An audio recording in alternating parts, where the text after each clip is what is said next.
12 বছরের সংসার, বাচ্চা আছে, স্বামী পরকিয়া করে, স্ত্রী তাকে বোঝানোর পরে কোনো লাভ হচ্ছে না, বাধ্য হয়ে ঘরে থাকলেও তাদের মধ্যে শারীরিক ও মানসিক কোনো সম্পর্ক নেই।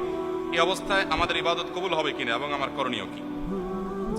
দেখুন, পরকিয়া বাংলাদেশে এরকম ভয়াবহ একটা রূপ পরিগ্রহ করেছে যে আমাদের কাছে অনেক মানুষ ফোন করেন বা SMS পাঠান। ফোন করলে প্রথম 2-4 লাইন শোনার পরে আমরা বুঝে ফেলি যে ইস্যুটা পরকিয়া, এবং এই ধরনের ঘটনাগুলো এখন অহরহ ঘটছে। এমন এমন ফ্যামিলিতে হচ্ছে, এমন এমন পরিবারে হচ্ছে যে কল্পনা করা যাচ্ছে না। পরকিয়া এটা ছেলেদেরকে মেয়েদেরকে কুরে কুরে খাচ্ছে। শরীয়ত কেন পর্দার কথা বলে?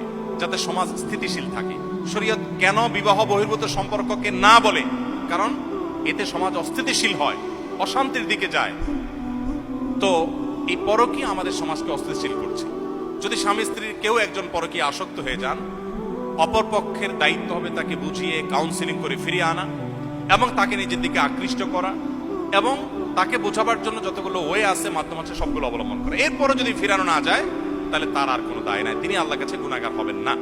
ধরুন একজন মহিলা, তার স্বামী পরকীয়া আসক্ত, তো স্বামী যদি পরকীয়া করে এর কারণে মহিলার কোনো গুনাহ হবে না। আমাদের অনেক বোনরা এটা না বোঝার কারণে তাদের সংসারে শুধু অশান্তি হতেই থাকে এবং নিজেরা অযথা কষ্ট পেতে থাকে।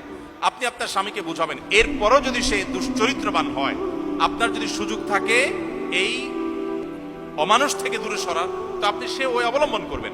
আর যদি মনে হয় সে কখনো সংশোধন হতে পারে বা আমার জন্য আর বিকল্প পথ খোলা নেই, তাহলে আপনি তার সংসার করলে আপনার কোনো গুনাহ হবে না, যেহেতু গুনাহটা সে করছে দায়ভার তার উপরে বর্তাবে।